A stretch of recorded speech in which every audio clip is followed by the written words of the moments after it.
السلام عليكم ورحمة الله وبركاته. إن الحمد لله نحمده ونستعينه ونستغفره ونعوذ بالله من شرور أنفسنا ومن سيئات أعمالنا. من يهده الله فلا مضل له ومن يضلل فلا هادي له.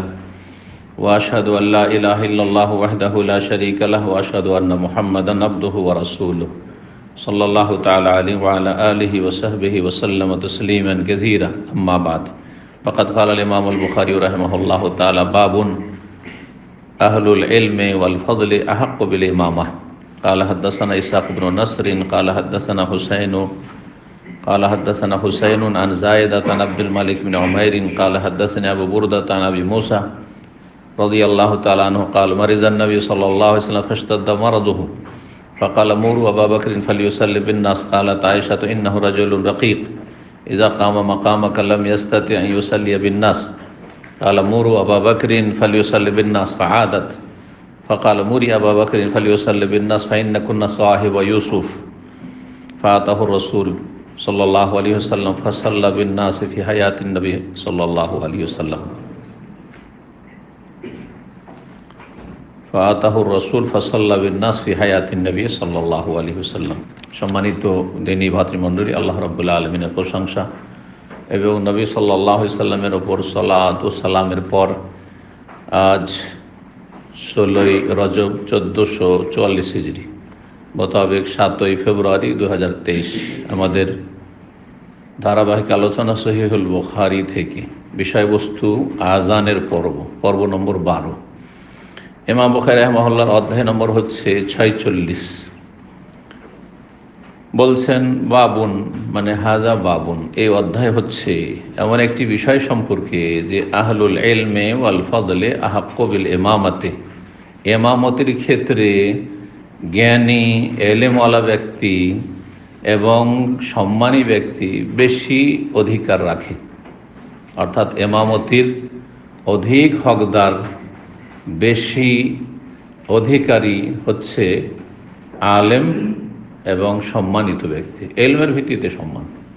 আলেম ব্যক্তি আহলুল ইলম, ইলমওয়ালা ব্যক্তি মানে জ্ঞানী ব্যক্তি, আলেম ব্যক্তি, সম্মানিত ব্যক্তি ইমামতির অধিক হকদার। তাহলে ইমাম বুখারী রাহিমাহুল্লাহ বলতে চাইছেন যে যদি আলেম থাকে, একজন কোরআন এবং হাদিসের আলেম, আর একজন শুধু হাফেজ, আর একজন শুধু কারি, 3 রকম হইল, তাই না? সাধারণত এরা ইমামতি করে, ইমামতি যারা করে এরা থাকতেও তো আর সাধারণ লোক একবারে করবে না, তাই না? 3 শ্রেণীর মানুষ দিন সম্পর্কে জ্ঞানী। এক হচ্ছে আলেম মানে কোরআন হাদিসের জ্ঞান আছে ভালো, আর এক হচ্ছে কারি, কেরাত কায়দা তাজবিদের কায়দা কানুন সম্পর্কে ভালো জ্ঞান আছে, আর আরেকজন হচ্ছে যে হাফেজ, হ্যাঁ কোরআন গোটা মুখস্থ আছে বা বেশি মুখস্থ আছে। 3 জনের মধ্যে কে বেশি হকদার ইমামতির ক্ষেত্রে? কি উত্তর হতে পারে? আলেম। তার ইমাম বুখারী রাহিমাহুল্লাহর কথা শুনে কি কারি? শুধু কারি সুন্দর কেরাত করে আর আলেম নয়। আরেকজন ভালো আলেম আর শুদ্ধ তেলাওয়াত করে, অশুদ্ধ নয়, হ্যাঁ, কিন্তু কেরাতের স্পেশালিস্ট নয়, কেরাতের স্পেশালিস্ট নয়। কথা বোঝা গেছে? সর্বনিম্ন শর্ত একটা সাধারণ পাবলিকের জন্য শর্ত যে সূরা ফাতিহা কমপক্ষে শুদ্ধ পড়তে হবে, না হলে নামাজ হবে না। সূরা ফাতিহাতে যদি বড় ধরনের ভুল থাকে, ছোট ভুল না। কোরআন তেলাওয়াতের ক্ষেত্রে ভুল হচ্ছে 2 রকম, একটা হচ্ছে লাহনে জালি, একটা হচ্ছে লাহনে খাফি। লাহনে জালি মানে বড় ভুল, লাহান মানে ভুল। লাহান মানে কোরআন তেলাওয়াতে ভুল, উচ্চারণে ভুল, সে জের জবরে ভুল, হ্যাঁ নাহু সারফে ভুল, অথবা মাখরাজে ভুল, এমন কিছু ভুল, গুরুত্বপূর্ণ ভুল যাতে অর্থ পাল্টে যেতে পারে, এটা হচ্ছে বড় ভুল। আর কিছু ভুল হচ্ছে অলংকারের ক্ষেত্রে ভুল, অর্থ পাল্টিবে না, অর্থ পাল্টিবে না, অলংকার। যেমন মদ ছোট করে পড়েন আর লম্বা করে পড়েন, ও তো অর্থ পাল্টিবে না, কিন্তু হ্যাঁ, দলিন, দলিন কোনো অর্থ পাল্টিবে না, উদাহরণস্বরূপ। ঠিক আছে,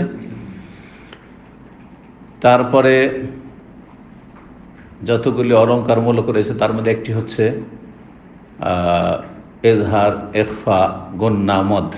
হ্যাঁ, এগুলি ইকলাব, এজহার, ইখফা আর ইদগাম আর ইকলাব, কলব।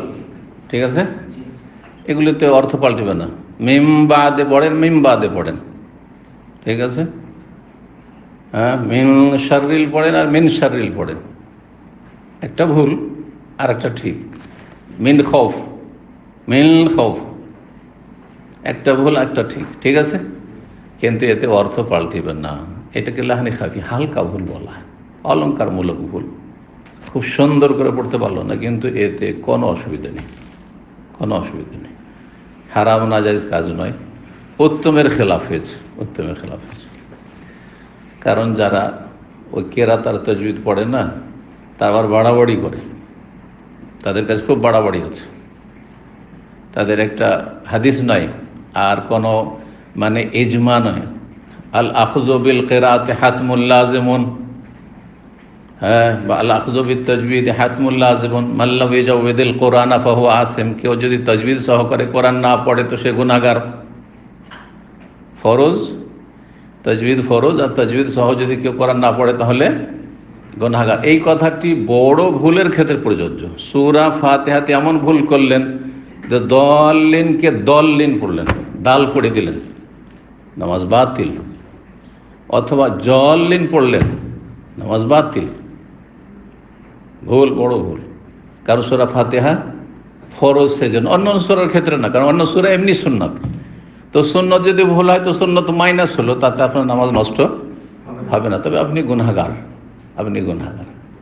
কিন্তু ছোটোখাটো ভুলের জন্য আপনি গুনাহগার নন। জি, এলেমওয়ালা ব্যক্তি হাফেজ আর কারি। ইমাম বুখারী রাহিমাহুল্লাহ স্পষ্ট করে দিয়েছেন অধ্যায় থেকে যে এলেমওয়ালা ব্যক্তি, সম্মানিত ব্যক্তি ইমামতির বেশি হক রাখে। হাদিস দেখেন, আজ হাদিস দেখার পরে তারপর তখন মাসলা আরও স্পষ্ট হবে। 678 নম্বর হাদিস। হাদিস বর্ণনা করেছে আবু মুসা আশআরী রাদিয়াল্লাহু তাআলা আনহু قال, তিনি বলছেন মারিদান নবী সাল্লাল্লাহু আলাইহি ওয়াসাল্লাম, নবী সাল্লাল্লাহু আলাইহি ওয়াসাল্লাম অসুস্থ হয়ে পড়লেন। ফাস্তাদ্দা মারাদুহু, তার অসুস্থতা মারাত্মক আকার ধারণ করলো। জি, বেশি বেড়ে গেল, খুব বেশি অসুস্থ হয়ে গেলেন, আর চলাফেরা করতে পারছেন না। ফাকালা, বললেন, মুরু আবু বকরিন ফালিউসাল্লি বিন নাস, তোমরা আবু বকরকে গিয়ে বলো সে যেন জনগণকে সালাত পড়িয়ে দেয়, মানে ইমামতি করিয়ে দেয়। কালাত আয়েশা, মা আয়েশা রাদিয়াল্লাহু তাআলা আনহা বললেন, ইন্নাহু রাজুলুন রাকিক, তিনি হচ্ছেন অত্যন্ত নরম হৃদয়ের মানুষ। রাজুলুন মানুষ, আর রাকিকুন মানে হচ্ছে নরম। কিসে নরম? অন্য রিওয়ায়াতে রয়েছে রাকিকুল কলব।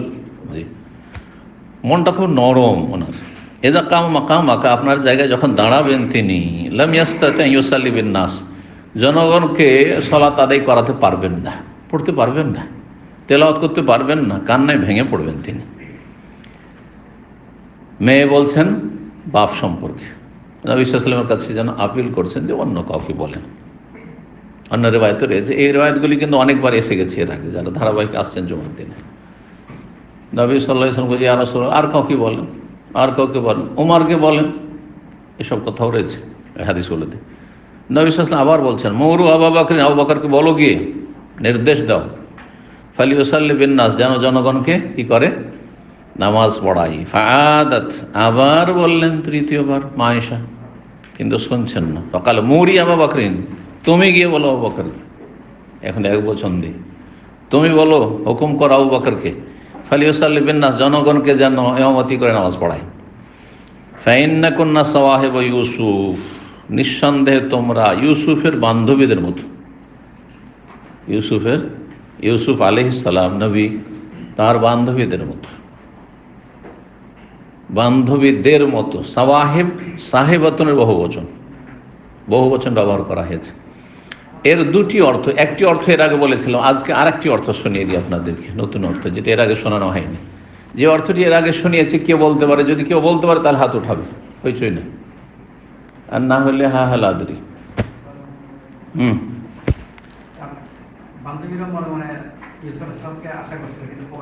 ইউসুফ আলাইহিস সালামের বান্ধবী বলতে ইউসুফের বান্ধবী না, জুলেখার বান্ধবী, কিন্তু এভাবে বলা হয়েছে কারণ ইউসুফ প্রসিদ্ধ মানুষ, নবী। তো ইউসুফ আলাইহিস সালামের বান্ধবী মানে ইউসুফ আলাইহিস সালামের ঘটনাকে কেন্দ্র করে যেসব বান্ধবীরা ছিল ওরা এখানে বোঝানো হয়েছে। জি, তো ওরা ওদের মতো কিসের তুলনা করা হয়েছে? কি বলতে দেন, যেগুলো আগে বলেছে হাত তুলবে। হ্যাঁ, আসল কথা হচ্ছে তাদের মনে এক কথা আর মুখে আর এক কথা। মুখে তারা জুলেখাকে ভর্ৎসনা দিচ্ছিল, হ্যাঁ হ্যাঁ, তাকে গালমন্দ করছিল, বকাবকি করছিল, ছিছা করছিল যে কি তুমি এটা চাকর, একটা কৃতদাস, তার জন্য তুমি পাগল হয়ে গেছো। কিন্তু মনে মনে তারাও চাইছিল যে এই জুলেখা চান্স না পেয়ে যদি ইউসুফকে পেতাম, তাহলে মনে এক কথা, ভিতরে এক কথা আর বাইরে আর এক কথা, এর সাথে তুলনা করা হয়েছে। অর্থাৎ আয়েশা, তোমরা হচ্ছে ওই বান্ধবীদের মতো যারা মনে মনে ওরাও চাইছিল ভিতরে এক কথা আর ওপরে আর এক কথা। ঠিক তেমনই তোমার ওপরে এক কথা যে আমার আব্বা পড়াইতে পারবে না, আমার আব্বাকে দিয়েন না, কিন্তু মনের কথা তার উল্টো যে না, আমার আব্বাই যেন কি করে ইমাম হয়। তবে বিষয়টিকে আরো শক্ত পাকাপোক্তা করে নবী সাল্লাল্লাহু আলাইহি ওয়াসাল্লামকে বারবার বলবো না না না না করবো না, হ্যাঁ হ্যাঁ না করতে হবে তাকে, তাহলে সবার জানাজানি হয়ে যাবে আর বিষয়টি একদম পাকা শক্ত হয়ে যাবে। ঠিক আছে, এই অর্থটি এর আগে বলেছিলাম। আর একটি অর্থ হচ্ছে যে এখানে বান্ধবী যে বহু বচন সাওয়াহিব বলা হয়েছে, কিন্তু উদ্দেশ্য এক বচন। ইউসুফ আলাইহিস সালামের বান্ধবীদের মতো নয়, বান্ধবী বহু বচন বলে এক বচন বলা, এটা আছে বিভিন্ন ভাষাতে আছে। যেমন সরকার যখন কোনো ঘোষণা করে, রাষ্ট্রপতি ঘোষণা করছে, প্রধানমন্ত্রী নিজে ঘোষণা করছে, কিন্তু আমরা সবসময় আমরা বলে, কিন্তু বলে না। জি, আল্লাহ কোরআনে বলেছেন, হ্যাঁ, নাহনু নাযালনাল কোরআন, তাই না? তো নাহনু বহু বচন দি, তো এখানে এক বচন উদ্দেশ্য জুলেখা আসলে। তো তোমরা হচ্ছে ইউসুফ আলাইহিস সালামের বান্ধবীর মতো, মানে ওই জুলেখার মতো। তোমরা হচ্ছে কার মতো? জুলেখার মতো। তাহলে আর জুলেখার বান্ধবী গেল না, অর্থ কি হয়ে গেল? জুলেখার মতো। তো জুলেখার সাথে কিসে তুলনা করা হইলো? তুলনা অতি করা হয়েছে যে ভিতরে এক কথা আর বাইরে আর এক কথা, ভিতরে এক উদ্দেশ্য আর বাইরে হচ্ছে অন্য উদ্দেশ্য বা অন্য কিছু প্রকাশ করা। ঘটনা এই ছিল যে জুলেখাকে যখন সবাই ভর্ৎসনা দিচ্ছিল তার বান্ধবীরা, যে তুমি কেমন একজন মহিলা, তুমি একটা রাজার স্ত্রী, তুমি একটা চাকরের জন্য, কৃতদাসের জন্য পাগল হয়ে গেছো, তোমার মতো কেউ আছে? পাগলি আছে? তখন সে সবকে দাওয়াত করেছিল, জানা আছে? দাওয়াত করেনি? আর তাদেরকে ফল খেতে দিয়েছিল, আর গোটা গোটা ফল দিয়েছিল, আর কি দিয়েছিল? ওয়াতাত কুল্লা ওয়াহিদাতিন মিনহুন্না সিক্কিনান, সবার হাতে একটা করে ছুরি দিয়েছিল। আর ওই সময় বলে রেখেছে কাকে? হ্যাঁ, ইউসুফ আলাইহিস সালামকে, যে যেমন ওরা ফল কেটে খেতে লাগবে তেমনই তুমি ঢুকবে, তার আগে ঢুকবে না। কিন্তু যেমনই ইউসুফ আলাইহিস সালাম ঢুকেছেন, এত সুন্দর যে ফল কাটবে কি সব হাত কেটে ফেলেছে, সবার হাত কেটে গেছে। ঘটনা জানা আছে না? সবার হাত কেটেছে। ফাকাত্তানা আইদিয়াহুন্না, নিজের হাত কেটে ফেলেছে। হুঁশ নেই, খেয়াল নাই যে কোথায় ফলে লাগাবো কি হাতে লাগিয়ে দিয়েছে। তো ইউসুফ আলাইহিস সালামের বান্ধবী বলতে এখানে জুলেখার উদ্দেশ্য এক আর কাজ, বাহ্যিক কাজ এক। উদ্দেশ্য ছিল যে আমাকে যারা তিরস্কার করছে, ভর্ৎসনা দিচ্ছে, যাতে করে আমার অবস্থাটা বুঝে যে আমি নিরুপায়, বাধ্য, পারছি না, একে ছাড়া আমি থাকতে পারছি না। ঠিক আছে, এটা হচ্ছে দাওয়াত দেওয়ার উদ্দেশ্য। কিন্তু বাহ্যিক যে তোমাদের দাওয়াত থাকলো, ওরাকে বলেনি যে তোমাদেরকে ইউসুফকে দেখার জন্য ডাকছি, তোমাদের একটা স্পেশাল পার্টি দাওয়াত আছে। তো বাহ্যিক দিয়েছিল কি? দাওয়াত। কিন্তু উদ্দেশ্য মোটেই দাওয়াত দেওয়া ছিল না। উদ্দেশ্য ছিল যে ইউসুফকে দেখিয়ে দিয়ে তারা যখন পাগল হয়ে যাবে ইউসুফকে দেখে আর নিজের হাত কেটে দিবে, তখন বুঝবে যে নারী আমরাই তো পাগল হয়ে গেছি, তো জুলেখা রাত দিন ওকে দেখছে, কি করে সে বরদাস্ত করতে পারে। বুঝা গেছে? তো তুলনা করা হয়েছে একই বিষয়ের সাথে, কিন্তু অর্থটি আলাদা আলাদা হয়ে গেল, বাবাই খেটি আলাদা আলাদা হয়ে গেল। ক্লিয়ার? মনে থাকবে ইনশাআল্লাহ। তোমরা হচ্ছে সেই ইউসুফের বান্ধবীর মতো, ফাতাহুর রাসূল, তারপরে তার কাছে, এখানে রাসূল মানে রাসূল সাল্লাল্লাহু আলাইহি ওয়াসাল্লাম না, তার কাছে দূত আসলো। রাসূল মানে দূত, কিন্তু রাসূল মানে দূত, রেসালা মানে চিঠি, আর যে চিঠি পৌঁছায় সে হচ্ছে দূত, সে হচ্ছে পিয়ন, যাই বলেন না কেন, হ্যাঁ, পোস্টম্যান, হ্যাঁ, সে হচ্ছে রাসূল। তার কাছে দূত আসলো, মানে নবী সাল্লাল্লাহু আলাইহি ওয়াসাল্লামের পক্ষ থেকে সংবাদ নিয়ে একজন গেল। কার কাছে? আবু বকর সিদ্দিকের কাছে। গিয়ে খবরটি বলল যে নবী সাল্লাল্লাহু আলাইহি ওয়াসাল্লাম হুকুম করছেন যে আপনি ইমামতি করে নামাজ পড়ান। ফাসাল্লা বিন নাসে, জনগণকে সালাত আদায় করেন, মানে ইমামতি করলেন, ফি হায়াতিন নবী সাল্লাল্লাহু আলাইহি ওয়াসাল্লাম, আবু বকর সিদ্দিক রাদিয়াল্লাহু তাআলা, নবী সাল্লাল্লাহু আলাইহি ওয়াসাল্লামের জীবদ্দশাতে, নবী সাল্লাল্লাহু আলাইহি ওয়াসাল্লামের শেষ জীবনে বেঁচে থাকাকালীন শেষ কয়েকদিন আবু বকর সিদ্দিক রাদিয়াল্লাহু তাআলা ইমামতি করলেন। জি, তারপরে খলিফা হলেন। জি, ইন্তেকালের পরে খলিফা হলেন। এই হাদিস থেকে কি জানা গেল? উদ্দেশ্য কি? অধ্যায় কি? যে এলেমওয়ালা ব্যক্তি, আলেম হচ্ছে ইমামতির বেশি হকদার। ইমাম বকর রাহিমাহুল্লাহর ইস্তেমবাত হচ্ছে যে আবু বকর সিদ্দিক রাদিয়াল্লাহু তাআলা আনহুকে বারবার বলে ইমাম বানালেন কে? রাসূলুল্লাহ সাল্লাল্লাহু আলাইহি ওয়াসাল্লাম। অথচ তার চাইতে বড় কারি আর হাফেজ সাহাবায়ে কেরামদের অন্যরা ছিল। আবু বকর সিদ্দিক রাদিয়াল্লাহু তাআলা আনহু শুদ্ধ কেরাত করতেন না? অবশ্যই, মাতৃভাষা আরবি, তাদের তাজবিদ শিখারই প্রয়োজন নেই।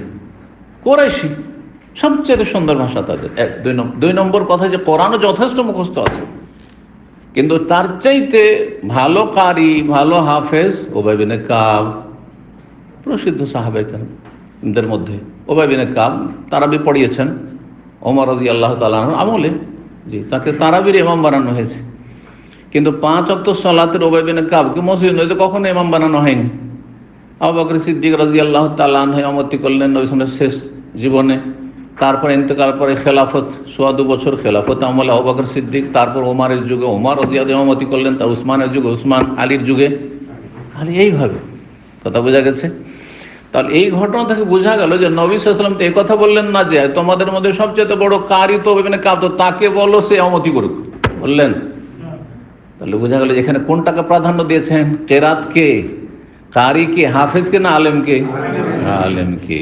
জি, কিন্তু প্রশ্ন একটি থেকে যায়, সহিহ মুসলিমে হাদিস রয়েছে, নবী সাল্লাল্লাহু আলাইহি ওয়াসাল্লাম বাচনিক হাদিস, এটি হচ্ছে আমল, অর্থাৎ নবী সাল্লাল্লাহু আলাইহি ওয়াসাল্লাম এটাও হুকুম যে আবু বকরকে হুকুম করো নামাজ পড়ার জন্য, নবী সাল্লাল্লাহু আলাইহি ওয়াসাল্লাম নির্দেশ, কিন্তু একটা ঘটনা, এটা হচ্ছে একটা ঘটনা। কিন্তু নবী সাল্লাল্লাহু আলাইহি ওয়াসাল্লাম বাচনিক হাদিস হচ্ছে ইয়াউমুল কওম আকরাহুম লিকিতাবিল্লাহ, জাতির ইমামতি করবে তাদের মধ্যে যে কোরআন বেশি পাঠকারী, আলামহম বলেন, আকরাহুম লিকিতাবিল্লাহ, কোরআনের যে বেশি কেরাত করনেওয়ালা।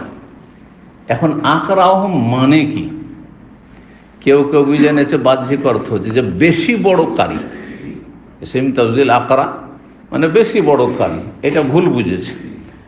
যদি এইটা হতো নবী সাল্লাল্লাহু আলাইহি ওয়াসাল্লামের এই আমলের সাথে সাংঘর্ষিক, তাহলে জি, আকরাহুম লিকিতাবিল্লাহর অর্থ হচ্ছে আকসারুহুম আখযান লিল কোরআন, যে কোরআন বেশি গ্রহণ করতে পেরেছে। কোরআনের একটা হচ্ছে শব্দ গ্রহণ করা, মানে গোটা শব্দগুলো মুখস্থ রাখা, শুধু হাফেজ হওয়া।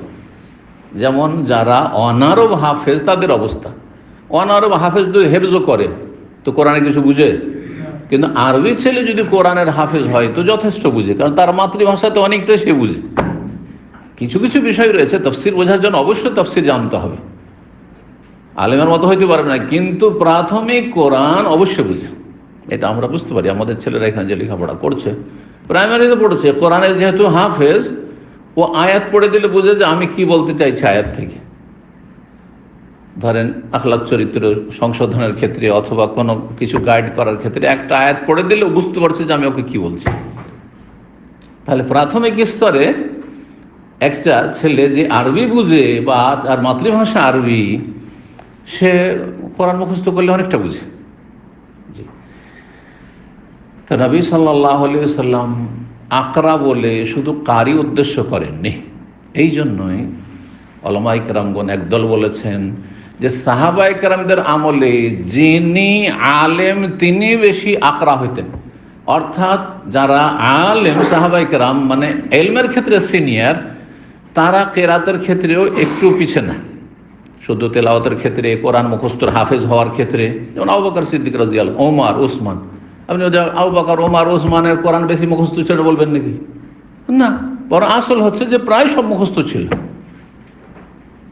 সে এক এক সাবজেক্টে এক একজন খ্যাতি লাভ করে, এক এক সাবজেক্টে এক একজন খ্যাতি লাভ করে, সেটা ভিন্ন বিষয়। ও উবাই ইবনে কাব খ্যাতি লাভ করেছেন, ধরেন এতে কিসে, কেরাতে। ইবনে আব্বাস রাদিয়াল্লাহু তাআলা তাফসীরে খ্যাতি লাভ করেছেন, কিন্তু তার মানে এই না যে ইবনে আব্বাসের চাইতে কম বুঝতেন কোরআন আবু বকর, ওমর, কোনদিন কাল না। তো যেহেতু নবী সাল্লাল্লাহু আলাইহি সাল্লাম বাস্তবে দেখিয়ে দিয়েছেন যে আকরাওহুম তোমাদের মধ্যে হচ্ছে কে, আবু বকর, কারণ তার ইলম আছে, আর যতটা শুদ্ধ তেলাওয়াত লাগে অথবা কোরআন মুখস্থ লাগে তাও আছে। সুতরাং এই রকম কোয়ালিটির হলে সে বেশি অধিকার রাখে, ভালো করে বুঝবেন। এর বিপরীত বলছি, একজন পাক্কা হাফেজ কোরআনের 30 পারা, একটু সাথে সাথে শোনেন, আপনি শুনিয়ে দেবেন, আর ভালো তাজবিদ জানে, ভালো মশহুর কারি, কিন্তু আলেম নয়, তাহলে তার দ্বারা সালাতের মধ্যে ভুল ভ্রান্তি হয়ে গেলে অনেক সময় সে নিজেই গড়বড় করে দেবে। কোন কোন ভুলের ক্ষেত্রে সহজ সিজদা দিয়ে ঘাটতি পূরণ হবে, কোন ক্ষেত্রে সহজ সিজদা দিয়ে হবে না, কোন ক্ষেত্রে সহজ সিজদা লাগবে না, এসব মাসাইল জানতে হবে না, হবে না? এগুলো কে জানবে? আলেম জানবে। কারি জানবে শুধু? হাফেজ জানবে না।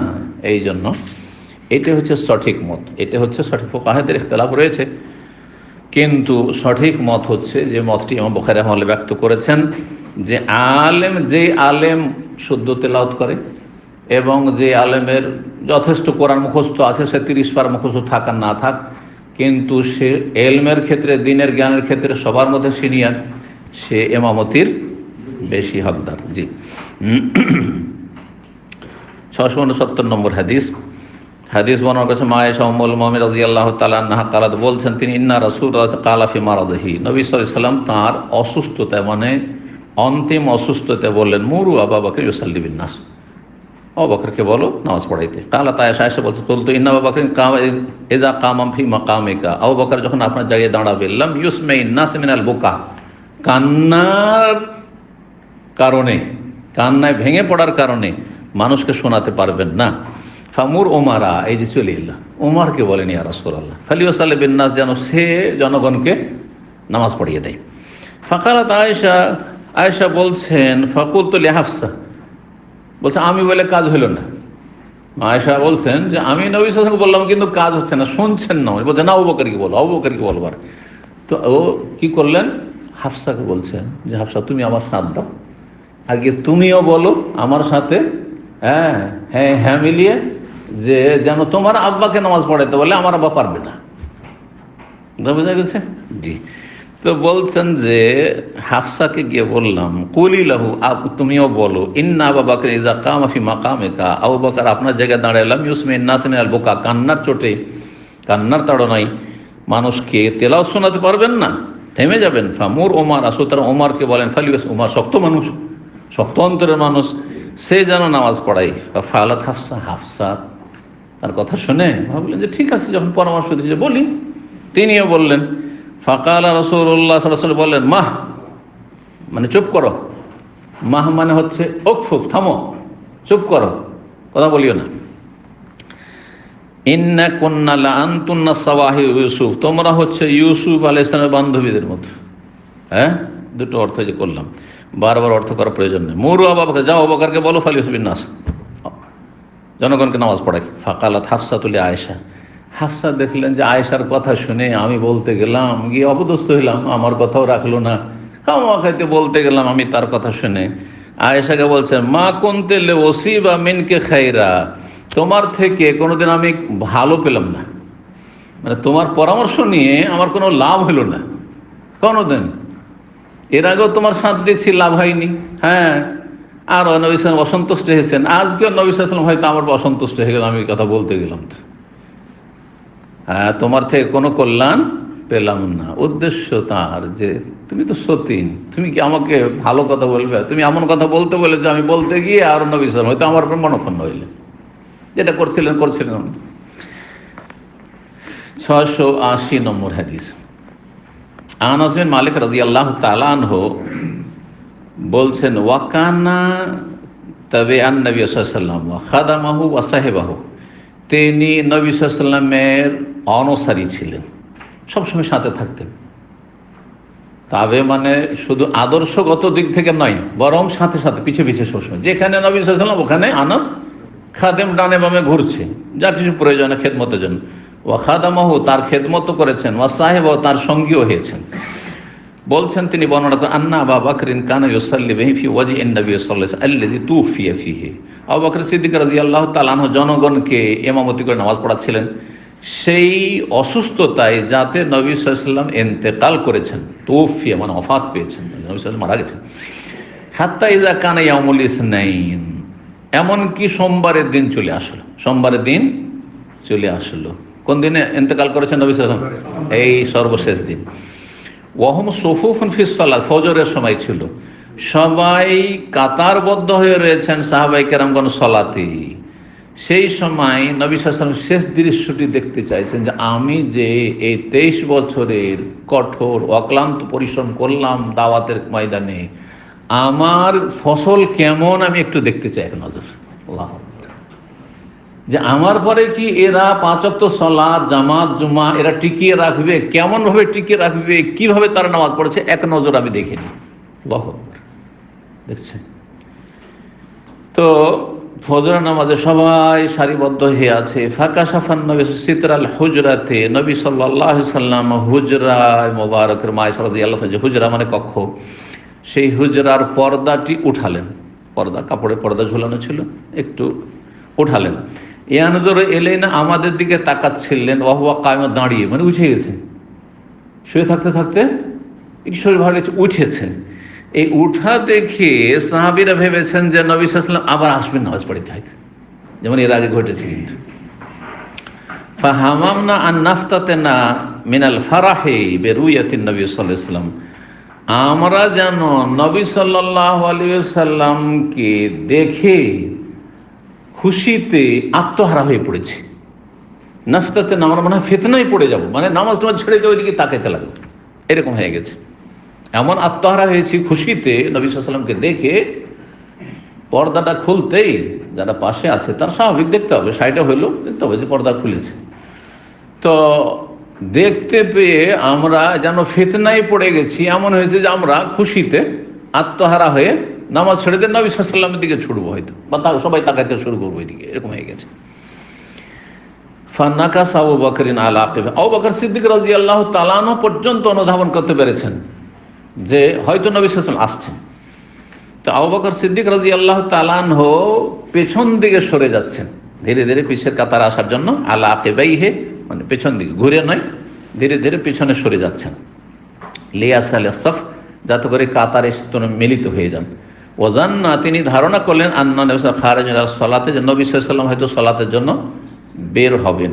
ফাআশারা ইলাইনা নবী সাল্লাল্লাহু আলাইহি ওয়াসাল্লাম, তখন নবী সাল্লাল্লাহু আলাইহি ওয়াসাল্লাম আমাদের দিকে ইঙ্গিত করলেন, কি আন আতিম্মু সালাতাকুম, ইশারায় শুধু, যে তোমরা তোমাদের সালাত সম্পূর্ণ করো, তোমরা পড়তে থাকো। আর খাসিতরা, আর তারপরে পর্দাটি ঝুলিয়ে দিলেন, ছেড়ে দিলেন রাসূলুল্লাহ সাল্লাল্লাহু আলাইহি ওয়াসাল্লাম। ফাতুফিয়া মিন ইয়াউমি, সেই দিনেই তিনি ইন্তেকাল করলেন সাল্লাল্লাহু আলাইহি ওয়াসাল্লাম। এটি ফজরের ঘটনা। আর তারপরে দোহার সময়, কখন ইন্তেকাল হয়েছিল? চাষতের সময়, সকাল 8টা 9টা এই সময়গুলোতে ইন্তেকাল হয়েছে রাসূলুল্লাহ সাল্লাল্লাহু আলাইহি ওয়াসাল্লাম। 681 নম্বর হাদিস, অধ্যায় ওইটি চলছে যে আলেম প্রাধান্য পাবে ইমামতির ক্ষেত্রে। এই ক্ষেত্রে আরও 2টি হাদিস রয়েছে, চলেন। আনাস রাদিয়াল্লাহু তাআলা আনহু থেকে বর্ণিত, তিনি বলছিলেন, ইয়াখরুজুন নবী সাল্লাল্লাহু আলাইহি ওয়াসাল্লাম, নবী সাল্লাল্লাহু আলাইহি ওয়াসাল্লাম 3 দিন বের হলেন না, 3 দিন পর পর যেতে পারলেন না। এই 3 দিন কে পড়ালেন নামাজ? আবু বকর সিদ্দিক রাদিয়াল্লাহু। ওকিমাতিস সালাতু, তারপরে সালাতের ইকামত দেওয়া হলো। ফাযাহাবা আবু বকর ইয়াতাকাদ্দাম, তার আবু বকর সিদ্দিক রাদিয়াল্লাহু তাআলা এগিয়ে গেছেন ইমামতি করার জন্য। ফাকাল নবী সাল্লাল্লাহু আলাইহি ওয়াসাল্লাম বিল হিজাবে, তারপরে নবী সাল্লাল্লাহু আলাইহি ওয়াসাল্লাম পর্দা একটু সরিয়েছেন। এর আগে আমি বলেছিলাম কালার সেলাতে প্রিপোজিশন যদি বা আসে তো ওর মানে কালা মানে বলা হয় না, তখন করা হয়, এই কায়দাটি বলেছিলাম। তো এখানে ওই রকমই রয়েছে, নবী সাল্লাল্লাহু আলাইহি ওয়াসাল্লাম পর্দা একটু সরালেন। আগেটাতে রয়েছে সিত্র, আর এখানে হেজাব। হেজাব মানে পর্দা, আর সিত্র মানেও পর্দা, সুতরা। ফারাফাহু, সেটাকে উঠালেন। ফালাম্মা ওয়াদাহা ওয়াজহুন নবী সাল্লাল্লাহু আলাইহি ওয়াসাল্লাম, যখন নবী সাল্লাল্লাহু আলাইহি ওয়াসাল্লামের মোবারক চেহারাটি আমাদের সামনে ফুটে উঠল, ওয়াদাহা, ওয়াদাহা মানে ক্লিয়ার আমরা দেখতে পেয়েছি নবী সাল্লাল্লাহু আলাইহি ওয়াসাল্লামকে পর্দা উঠাতে। হিনা ওয়াদাহা লানা, যখন আমাদের সামনে তিনি বিরাজমান হয়েছেন। আওমান নবী সাল্লাল্লাহু আলাইহি ওয়াসাল্লাম বিয়াদিহি, আওমা মানে ইশারা করা, ইমা মানে ইশারা করা, ইশারা মানে ইশারা। নবী সাল্লাল্লাহু আলাইহি ওয়াসাল্লাম ইঙ্গিত করলেন তার হাত দ্বারা, এলা আবি বকর, আবু বকরকে, আইয়া তাকাদ্দামা, যে আগে বাড়ো, তুমি নামাজ পড়ো। ও আর খান নবী সাল্লাল্লাহু আলাইহি ওয়াসাল্লাম হিজাবা, তারপরে নবী সাল্লাল্লাহু আলাইহি ওয়াসাল্লাম পর্দাটি ছেড়ে দিলেন। ফালাম ইউকদার আলাইহি, তারপরে আর ক্ষমতা হলো না বা শক্তি হলো না, হাত্তা মাতে ইন্তেকাল পর্যন্ত। সেটি ছিল শেষ দিনের ফজরের সালাত। 682 নম্বর হাদিস বর্ণনা করছেন হামজা বিন আব্দুল্লাহ আন্নাহু আখবার ওয়ান আবিহি, তিনি তার পিতা থেকে বর্ণনা করছেন কাল লাম্মা ইশতাদ্দা রাসূলুল্লাহ সাল্লাল্লাহু আলাইহি ওয়াজহু, নবী সাল্লাল্লাহু আলাইহি ওয়াসাল্লামের যখন অসুস্থতা মারাত্মক আকার ধারণ করলো, অসুস্থতা বেড়ে গেল, কিল আল্লাহ, তখন তাকে বলা হলো ফিস সালাত, সালাত সম্পর্কে, যে কে পড়াইবে, আপনি যেতে পারছেন না তো পড়াবে কি? ফাকাল আমুরু আবু বকরকে বলো ফালিউসাল্লি বিন নাস।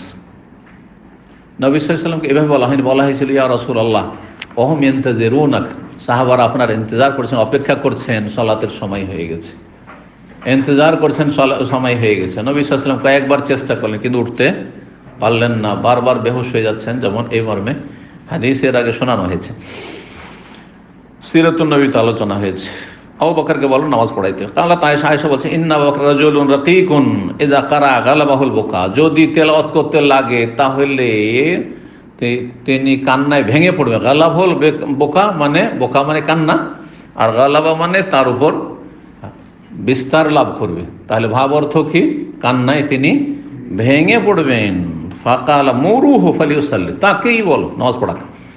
আওয়াদাতু, আবার বলেন মা আয়েশা তাআলা মুরুহু ফালিউসাল্লি ইন্না কুন্না সাওয়াহিবু ইউসুফ। এই ছিল হাদিস। এই সমস্ত হাদিস কয়েকটা নিয়ে আসা হলো, 4টি হাদিস। এই 4টি হাদিস থেকে কি বলতে চাইলেন? যে আলেম যদি তেলাওয়াত শুদ্ধ হয় তাহলে সেই ব্যক্তি বেশি হকদার ইমামতির। জি 47 নম্বর অধ্যায় বলছেন বাবু মান কামা ইলা জামবিল ইমাম ইলা ইল্লাতিন। এই অধ্যায় হচ্ছে কেউ যদি ইমামের পাশে দাঁড়ায় সালাতে কোনো কারণবশত, ইল্লাত মানে রোগও হয়, আর ইল্লাত মানে কারণও হয়। ইল্লাত মানে কারণও হয়। তো কোনো কারণবশত যদি ইমামের পাশে দাঁড়ায়, জায়েজ আছে। 2 জন হলে ইমামের ডান পাশে দাঁড়াবে, আর 3 জন হলে পেছনে দাঁড়াবে, ইমামের পাশে দাঁড়াবে না। যদি মসজিদে জায়গা থাকে ইমামের পাশে দাঁড়াবে না, কিন্তু মসজিদ ফুল হয়েছে, জায়গা নেই, তাহলে ইমামের ডান পাশে দাঁড়াবে। তবে নবী সাল্লাল্লাহু আলাইহি ওয়াসাল্লাম এসে বাম পাশে দাঁড়িয়েছেন, তখন তিনি ইমাম হয়ে গেছেন, আর আবু বকর সিদ্দিক রাদিয়াল্লাহু তাআলা আনহু মুকাব্বির থেকেছেন। এটি একটি ব্যাখ্যা। আর কোন আইম্মাদের কাছে না, তিনি ইমাম ছিলেন, ইমামই আছেন, জনগণের ইমাম আবু বকর, আর নবী সাল্লাল্লাহু আলাইহি ওয়াসাল্লাম আবু বকরের ইমাম। এইভাবে যেহেতু হাদিসে বাহ্যিক এভাবে এসেছে, কেউ এইরকমও ব্যাখ্যা করেছেন। এটি নবী সাল্লাল্লাহু আলাইহি ওয়াসাল্লামের ক্ষেত্রে প্রযোজ্য, কিন্তু আমাদের ক্ষেত্রে আজকাল কোনো প্রয়োজন নেই যে একজনের ইমাম আরেকজন হবে আর দ্বিতীয়জন সবার ইমাম হবে, এরকম কোনো প্রয়োজন নেই, যেহেতু নবী সাল্লাল্লাহু আলাইহি ওয়াসাল্লামের বিষয়টি ভিন্ন। তো কোনো কারণবশত যদি ইমামের পাশে দাঁড়াতে পারবে, যেমনটা বললাম। আয়েশা রাদিয়াল্লাহু তাআলা আনহা থেকে বর্ণিত 683 নম্বর হাদিস বলছেন আমারা রাসূলুল্লাহ রাসূলুল্লাহ আবু বকরকে নির্দেশ দিলেন আইয়ুসাল্লিয়া বিন নাস ফি মারাদিহি, তার শেষ অসুস্থতায় নির্দেশ দিলেন যে যেন জনগণকে সে ইমামতি করে নামাজ পড়ায়। ফাকানা ইউসাল্লি বিহিম, আবু বকর সিদ্দিক রাদিয়াল্লাহু তাদেরকে নামাজ পড়াইতেন।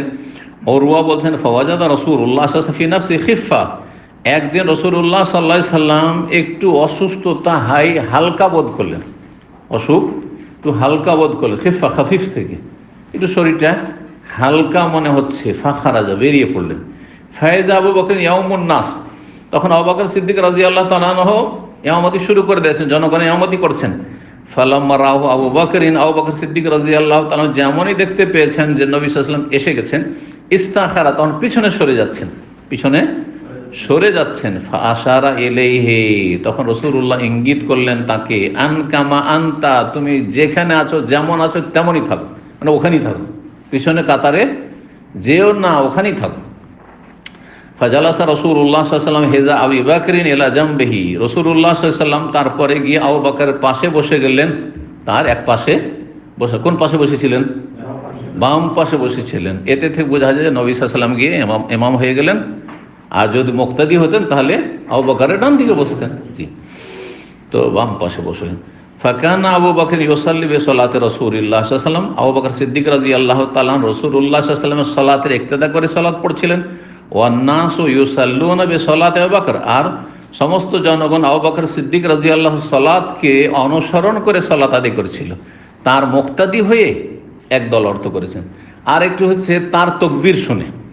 এটাই বেশি সঠিক মনে হচ্ছে যে তিনি ছিলেন মুকাব্বির, কারণ নবী সাল্লাল্লাহু আলাইহি ওয়াসাল্লাম আওয়াজ তেমন উঁচা হচ্ছিল না, শরীর ক্ষীণ হয়ে যাওয়ার কারণে, অসুস্থতার কারণে। জি,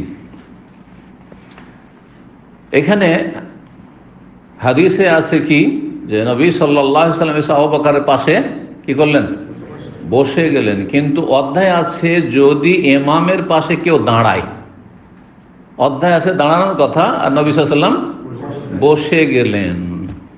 আর দুটোতে তো খানিকটা মিল হচ্ছে না, জান? হ্যাঁ, তো এই সূক্ষ্ম কথা, এটা সাধারণ লোকের জন্য প্রয়োজন না হলে যারা তালেবে ইলম মাদ্রাসায় পড়ছে তাদের জন্য ফায়দা হবে এই ব্যাখ্যাটি। এর একটা ব্যাখ্যা করা হচ্ছে নবী সাল্লাল্লাহু আলাইহি ওয়াসাল্লাম প্রথম তাকবীরে তাহরিমা দাঁড়িয়েই দিলেন আর তারপরে বসে গেলেন, তাহলে দাঁড়ানোই হলে যেন, প্রথমখানে দাঁড়ালেন আর দাঁড়িয়ে থাকতে পারছে না সেজন্য বসে গেলেন। জি, তো এইরকম অসুস্থ ব্যক্তি প্রথম তাকবীরে তাহরিমা বসার আগে দিয়ে দেবে, দাঁড়িয়ে দিবে, তারপরে বসে যাবে যদি বসতি হয় তাহলে। আর আরেকটি ব্যাখ্যা হচ্ছে যে নবী সাল্লাল্লাহু আলাইহি ওয়াসাল্লাম বসে গেলেন, সরাসরি গিয়ে বসে গেলেন, কিন্তু বসে যাওয়া যখন প্রমাণিত কারণবশত, অসুস্থতার কারণে বা কারণবশত ইমামের পাশে বসে সালাত পড়া যখন প্রমাণিত, তাহলে দাঁড়ানো যাবে প্রয়োজনে। যখন বসা যায় তখন দাঁড়ানো যেতে পারে, তাহলে যেন কিয়াস করেছেন। 48 নম্বর অধ্যায় বলছেন বাবু মান দাখালা লিয়াউম্মান নাস। এই অধ্যায় হচ্ছে এমন কোন ব্যক্তি সম্পর্কে যে ব্যক্তি নামাজে প্রবেশ করলো, নামাজ শুরু করে দিয়েছে, কিসের জন্য? লিয়াউম্মান নাস, জনগণের ইমামতি করার জন্য, মানে ইমামতি শুরু করে দিয়েছে, শুধু মুক্তাদি নয় বরং ইমামতি শুরু করেছে। ফাজা আল ইমামুল আউয়াল, কিন্তু সে ছিল আসলে অস্থায়ী ইমাম। স্থায়ী যে আসল ইমাম তিনি চলে এসেছেন, প্রথম ইমাম যিনি, তিনি চলে এসছেন, যাকে বলা হয় ইমামে রাতেব, আরবিতে বলে ইমামে রাতেব। আর ভারত বাংলাদেশে ফার্সির খুব প্রভাব আছে, এই জন্য যে নির্ধারিত ইমাম তাকে একটা ভাষাতে বলে, কি বলে জানেন? পেশ ইমাম। পেশ মানে কিন্তু আগে, পেশ মানে সামনে, কিন্তু পেশ ইমাম মানে যে ইমাম সামনে থাকে, পেশ ইমাম, এটা ফার্সি ভাষা। পেশ মানে সামনে, আমি আমার কথা পেশ করছি মানে সামনে উপস্থাপন করছি। জি, এই যে আমরা পেশ করছি বলে না, এটাও ফার্সি, কিন্তু ফার্সিও ঢুকে আছে আমাদের ভাষা। খাবার পেশ করলাম, তো সামনেই তো পেশ করছেন, পরিবেশন। জি, তো বলছেন, কি বলছিলাম? হ্যাঁ, অধ্যায় যে প্রথম ইমাম চলে আসে, মানে আসল ইমাম চলে আসে। ফাতাখারাল আউয়াল, যিনি আগে থেকে ছিলেন তিনি পিছে সরে গেলেন। অথবা আওয়ালাম ইয়াতাখার, অথবা পিছে সরলেন না। জাযাত সলাতুহু, দুই অবস্থায় সলাত জায়েজ। একজন ইমাম, অস্থায়ী ইমাম, যখন ইমাম দেরি করেছে, লেট করেছে, অথবা যে কোনো কারণে আসবে না বা আসেনি, সময় হয়ে গেছে, একজন নামাজ শুরু করে দিয়েছে, আর তারপরে আসল ইমাম চলে এসছে, আসার পরে দুটোই জায়েজ। যদি প্রথম দিকেই থাকে প্রথম রাকাতে, তাহলে যদি মনে করে যে আসল ইমাম, নির্ধারিত ইমাম, যে আমি এখন ইমাম হয়ে যাব, আর যেই ব্যক্তি নতুন ইমাম হয়েছিল সেই ব্যক্তি পিছে সরে যাবে, সেটাও জায়েজ। আবার যদি সে চালাতে থাকে আর তার মুক্তাদি হয়ে গেল, যে আসল ইমাম সে এসে মুক্তাদি হয়ে গেল, সেটাও জায়েজ। এই দুটো অবস্থাকে জায়েজ বলছেন ইমাম বুখারী রাহিমাহুল্লাহ, দুটোই জায়েজ। নবী সাল্লাল্লাহু আলাইহি ওয়াসাল্লাম দুইবার দুই রকম করেছেন। একবার আবু বকর বললেন, না তুমি ওই জায়গায় থাকো, সরিও না। আর আরেক জায়গায় যখন বিচার সালিস করার জন্য গিয়েছিলেন আর এদিকে নামাজ শুরু করে দিয়েছে আবু বকর সিদ্দিক রাদিয়াল্লাহু তাআলা, তখন কিন্তু তাকে বলেছিলেন যে থেকে যাও, তুমি পড়াও, কিন্তু তিনি আল্লাহর প্রশংসা করে শুকরিয়া আদায় করে পিছনে সরে গেছিলেন। তাহলে দুটোই জায়েজ, এই কথাই বলছেন। 684 নম্বর হাদিস বর্ণনা করেছেন সাহল ইবনে সাদ আস-সাঈদী আনসারী রাদিয়াল্লাহু তাআলা আনহু আন্না রাসূলুল্লাহ যাহাবা ইলা বনি আমর ইবনে আউফ। রাসূলুল্লাহ সাল্লাল্লাহু আলাইহি ওয়াসাল্লাম একবার আমর ইবনে আউফ বংশের উদ্দেশ্যে গেছিলেন কি করতে? লিইউসলিহা বাইনাহুম, তাদের মাঝে মীমাংসা করার জন্য। আপোষে একটু দ্বন্দ্ব হয়েছিল, কলহ বিবাদ হয়েছিল, তাদের কি করার জন্য? মীমাংসা করার জন্য। তাহলে বড় যারা ব্যক্তি, নবী সাল্লাল্লাহু আলাইহি ওয়াসাল্লাম সবার জন্য আদর্শ, আর বিশেষ করে আলেম সমাজের জন্য আদর্শ, নেতাদের জন্য আদর্শ। তো যাদের প্রভাব রয়েছে সমাজে, এলমের প্রভাব হোক যেমন আলেম সমাজ, অথবা ক্ষমতার প্রভাব হোক যেমন চেয়ারম্যান, এমপি, যারা সমাজপতি, এদের একটি গুরু দায়িত্ব হচ্ছে মানুষের মাঝে দ্বন্দ্ব ঝগড়া হয়ে গেলে মীমাংসা করা। নবী সাল্লাল্লাহু আলাইহি ওয়াসাল্লামের সুন্নত এটি, বরং অনেক সময় ফরজ। না হলে বিবাদ মিটবে না, ঝগড়া মিটবে না, আর আপনি গেলে মিটে যাবে, হয়তো আপনি গেলে সেখানে সুবিচার হবে, ইনসাফ হবে। তাহলে কিন্তু আজকাল সুবিচার, যেসব সামাজিক বিচার হয় সেগুলোতে সুবিচার হয় না, সেগুলোতে কুবিচারই হয় আর অবিচারই হয়। আল্লাহ হেফাজত করুক। জি, এক পক্ষ নিয়ে থাকে, আগে থেকে যুক্তি করে আসে কাকে হারাবে কাকে জিতাবে। জালেমেরা আসলে। জি, এ বানু আমর ইবনে আউফ এরা কোবা এলাকার মানুষ। কোবাবাসী হচ্ছে বানু আমর ইবনে আউফ, আর বানু সালেমা হচ্ছে কিবলাতেনবাসী। দুই রকম হাদিস আসবে। কখনো বানু সালমার মসজিদে নবী সাল্লাল্লাহু আলাইহি ওয়াসাল্লাম গেছিলেন, ওখানে কিবলার পরিবর্তন হয়েছিল, তো এটা কিবলাতাইন ছিল, কিন্তু কিবলাতাইন।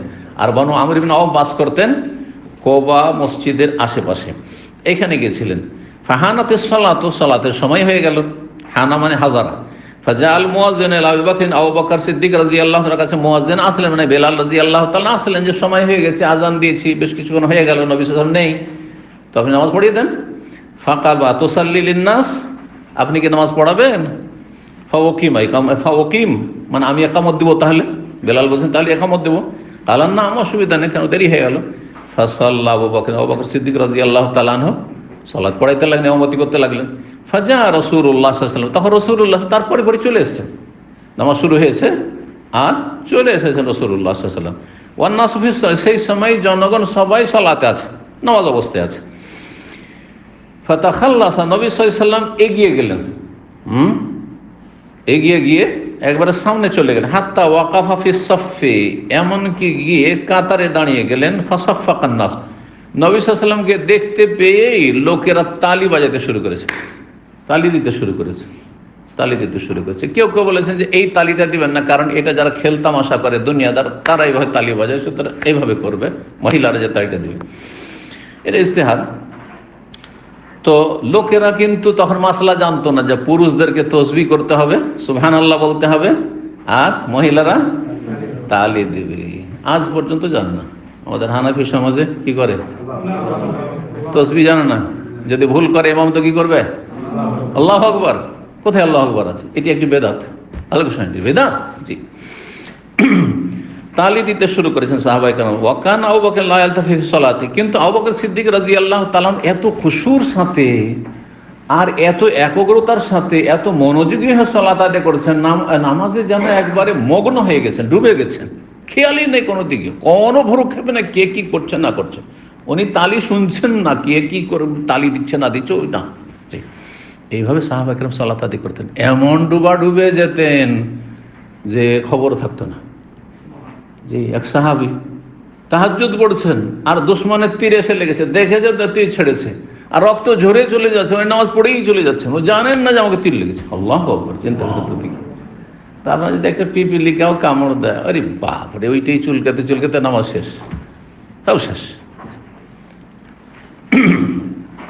যদি ভাইব্রেশনে থাকে, অনেকে মোবাইল ভাইব্রেশন রাখবেন না, ভাইব্রেশনে থাকে, পকেটেরও খোঁজে, এদিকে নামাজ পড়ছেন, পকেট একটু হিলছে মোবাইল, অতি বুঝতে পারছেন আপনি, তাহলে কি অবস্থা খুশুর, তাহলে নামাজের হ্যাঁ যে কি অবস্থা, আল্লাহ হেফাজত করে।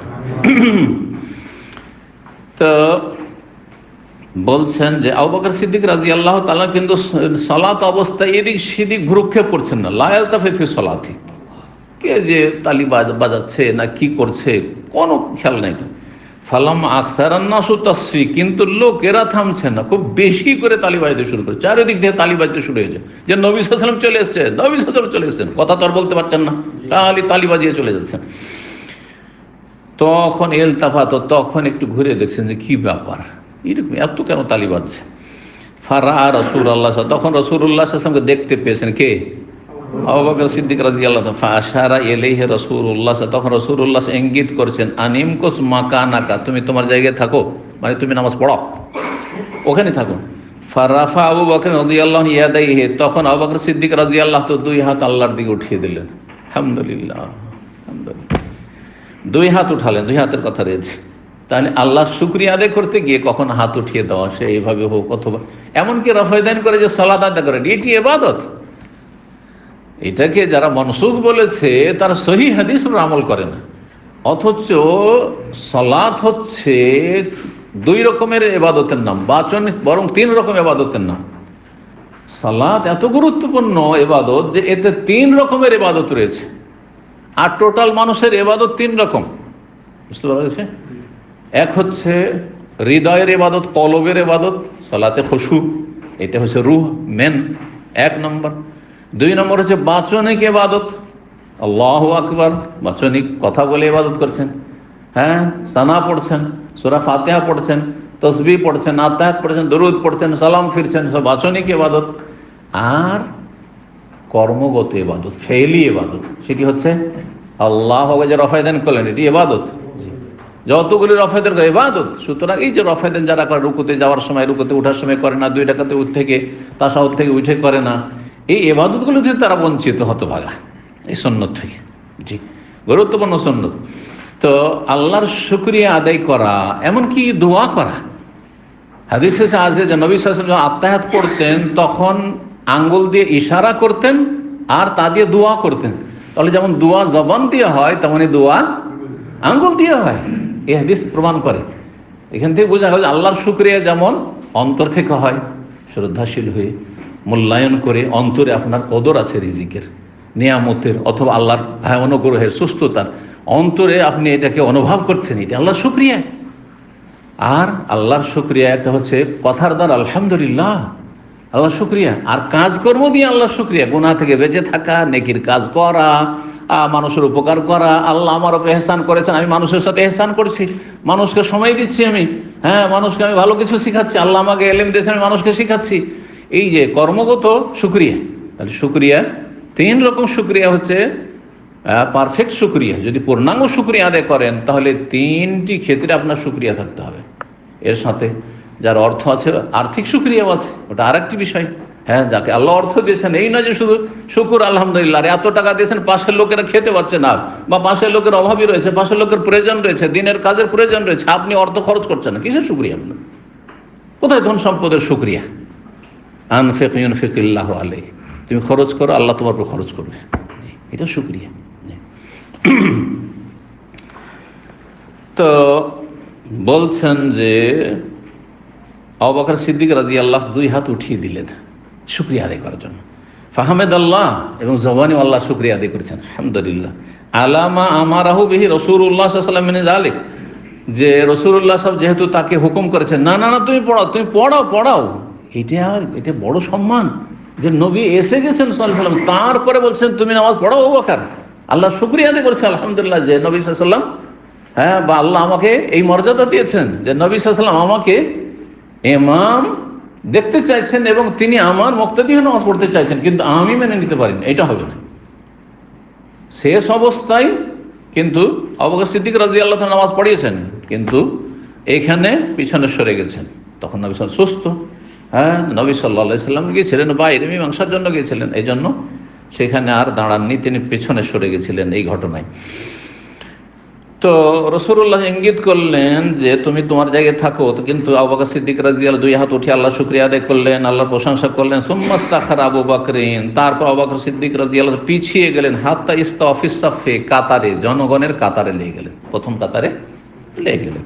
ওয়া তাকাদ্দামা রাসূলুল্লাহ, রাসূলুল্লাহ আগে বাড়লেন। ফাসাল্লাহ, তারপর সালাত আদায় করলেন। ফালাম্মান সারাফা, যখন সালাম ফিরলেন, কালা বললেন, ইয়া আবু বকর, ইয়া আবু বকর, মা মানাকা আন তাসবুতা ইয আমারতুকা, তোমাকে যখন আমি নির্দেশ দিলাম যে তুমি নামাজ পড়া, ইমামতি করো, তো ওখানে থাকতে আর ইমামতি করতে তোমাকে কিসে বাধা দিল, কেন করলে না? তোমাকে তো বলছিলাম যে তুমি ইমামতি চালিয়ে দাও, পুরা করো নামাজ। ফাকাল আবু বকর সিদ্দিক রাদিয়াল্লাহু বলছেন যে না ইয়া রাসূলুল্লাহ, এটা হইতে পারে না। মা কানা লিবনে আবি কুহাফা আন ইউসাল্লি বাইনা ইয়াদাই রাসূলিল্লাহ সাল্লাল্লাহু আলাইহি ওয়াসাল্লাম, আবু কুহাফার ছেলের জন্য উচিত নয় যে রাসূলুল্লাহ সাল্লাল্লাহু আলাইহি ওয়াসাল্লামের সামনে ইমামতি করবে দাঁড়িয়ে, এটা হইতেই পারে না। কেন বললেন আবু বকর সিদ্দিকের জন্য উচিত নয়? বলছেন আবু কুহাফার ছেলের জন্য। দুটোতে পার্থক্য আছে। হ্যাঁ, পার্থক্য আছে। কি পার্থক্য আছে বুঝতে পারেননি? হয়তো এমনি বলছে পার্থক্য আছে। আবু বকরের বাবার নাম আবু কুহাফা, তো এটা বলার কি বা প্রয়োজন? বলতে আবু বকরের জন্য উচিত নয় বলতেন, বলছেন আবু কুহাফার সন্তানের জন্য উচিত নয়।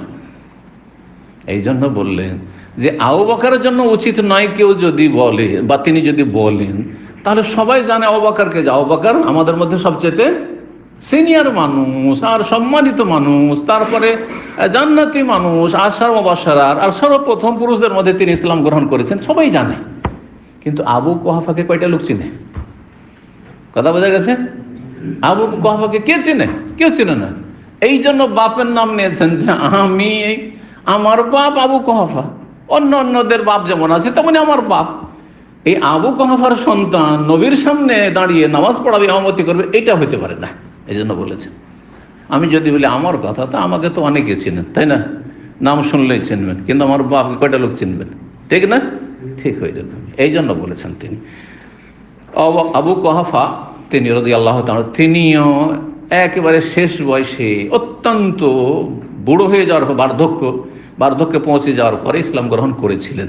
মক্কা বিজয়ের বছর নবী সাল্লাল্লাহু আলাইহি ওয়াসাল্লামের কাছে কোন রকম করে বুঝে আবু বকর সিদ্দিক রাদিয়াল্লাহু তাআলা আনহু তাকে কনভিন্স করে নিয়ে আসলেন আর কালিমা পড়লেন। নবী সাল্লাল্লাহু আলাইহি ওয়াসাল্লাম বললেন যে আবু বকর, তুমি কেন কষ্ট দিলে বুড়ো মানুষকে? আমাকে বলতে যে তিনি ইসলাম গ্রহণ করে, আমি তোমাদের বাড়িতে চলে যেতাম আর বাড়ি থেকে কালিমা পড়াইতাম। জি।